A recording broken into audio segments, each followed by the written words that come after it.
Hey buddies, welcome back to TSP బడ్డీ vlogs.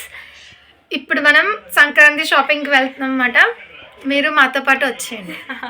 By by. ఇప్పటికీ చాలా లేట్ అయిపోయింది కదా, లాస్ట్ మినిట్లో షాపింగ్కి వెళ్తున్నాము. అసలు తీసుకుందామని అయితే అసలు అనుకోలేదు, కానీ అమ్మాయిలకి సంక్రాంతి అంటే బట్టలు వేసుకొని తిరుగుతూ అదొక ఎంజాయ్మెంట్ కదా. ఇప్పుడు మేము ఇద్దరమే ఉన్నాం, అది అక్కడ ఆల్రెడీ ఉంది.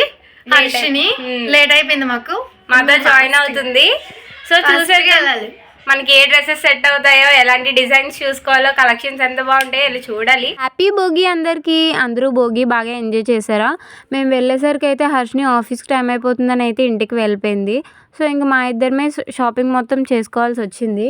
జగదాంబ వెళ్ళగానే ఫస్ట్ మేమైతే ఆర్కే బ్రదర్స్లోకి వెళ్ళాము.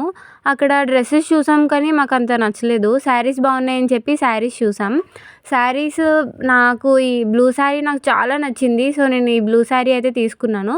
తను ఆ 2 శారీస్ తీసుకుంది. అనార్కలి స్టిచ్చింగ్ చేయించుకుందామని చెప్పేసి. ఇంకా 3 శారీస్ బిల్లింగ్ చేయించేసి డ్రెస్సెస్ చూద్దామని చెప్పేసి ఇంక వెళ్ళిపోయాం మేము. డ్రెస్సెస్ చూసాం, కానీ అన్నీ ఒకటే మోడల్స్ ఉన్నాయి. కలెక్షన్స్ ఏం లేవు, కానీ రేట్ మాత్రం 3000 2500 చెప్తున్నారు. బట్ కలెక్షన్ కూడా అంత ఏం లేదు. లాస్ట్ ఇయర్ ఏ కలెక్షన్ అయితే ఉందో ఇప్పుడు కూడా సేమ్ కలెక్షనే చూపిస్తున్నారు.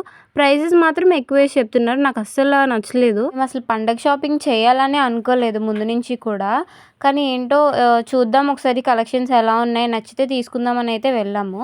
కానీ కలెక్షన్ మొత్తం సేమ్ ఒకేలా ఉంది. ఈ డ్రెస్ తనకి నచ్చింది, తీసుకుందాం అనుకుంది, కానీ 3000 చెప్పేసరికి అసలు వర్త్ అనిపించలేదు. అది ఇంకా పెట్టేసి వచ్చేసింది. అది ఆలోచించడం కూడా ఆలోచించలేదు. ఇంకా నెక్స్ట్ స్టోర్కి వెళ్ళాం, కానీ అందరి దగ్గర కూడా సేమ్ కలెక్షన్సే ఉన్నాయి. ప్రైస్ కూడా సేమ్ సిమిలర్గానే చెప్తున్నారు.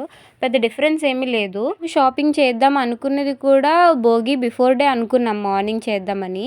ఈవినింగ్ వెళ్ళాం షాపింగ్కి. నేను ఫస్ట్ కలెక్షన్ చూద్దాం, కలెక్షన్ నచ్చితే డ్రెస్ తీసుకుందామని అయితే వచ్చాను. కానీ పూజ అలా కాదు, ఎలా అయినా పండగకి ఒక డ్రెస్ అయినా తీసుకుందామని వచ్చింది. కానీ కలెక్షన్ ఏవి తనకి నచ్చలేదు. మొత్తం తిరిగాం, కానీ సాటిస్ఫాక్షన్ లేకుండా పోయింది.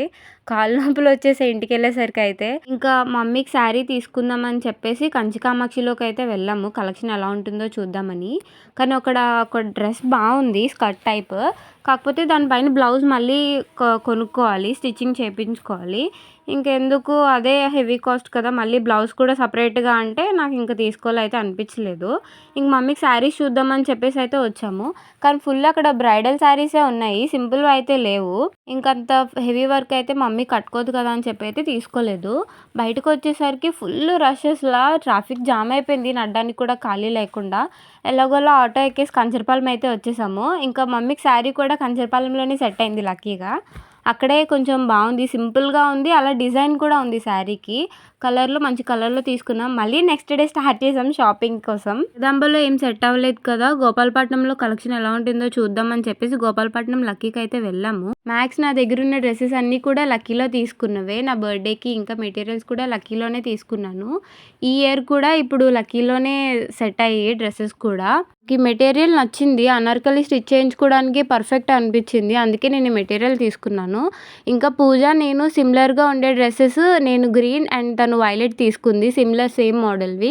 అమ్మాయిలకి డ్రెస్ ఒకటి ఉంటే సరిపోదు కదా, దాని మీద మ్యాచింగ్ ఇయర్ రింగ్, చైన్స్, చెప్పులు కావాలి కదా అని చెప్పి పనిలో పని నేను ఆ స్ట్రీట్ షాపింగ్ కూడా అక్కడే చేసుకున్నాను గోపాలపట్నంలో.